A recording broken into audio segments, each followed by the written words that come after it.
This is Tales Vanilla by Skin. This is a 100 ml bottle which is priced for 1095 rupees. I got this for discount at around 800 rupees. Now this is called vanilla, but the packaging is kind of giving a very tropical vibe. The top notes on this one is peony and blackcurrant.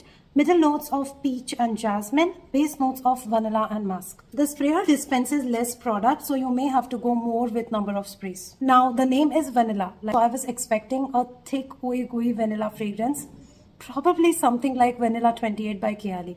But in this perfume, you will keep wondering where the vanilla is. This is a very tropical, fruity floral fragrance with vanilla being just playing in the background as one of the base notes. To me, this is through and through a tropical fragrance with nothing specific or heavy on vanilla.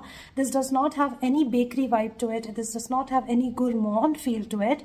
This is a very nice kind of like a peachy cocktail or mocktail situation in my opinion, where it has totally confused me where the vanilla is. So I am kind of sorry to disappoint you, but this is just another tropical fragrance which is perfect for summers. Don't get me wrong. It's a good summer fragrance, but the name vanilla is just not doing justice to the perfume. I think they should have named it something like Beachy Teeny or something like Sunset Glaze, something like that.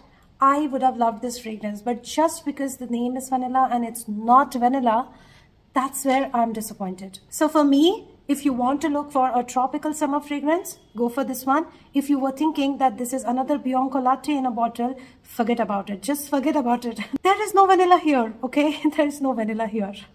So this may be a rather odd review, but that's what it is.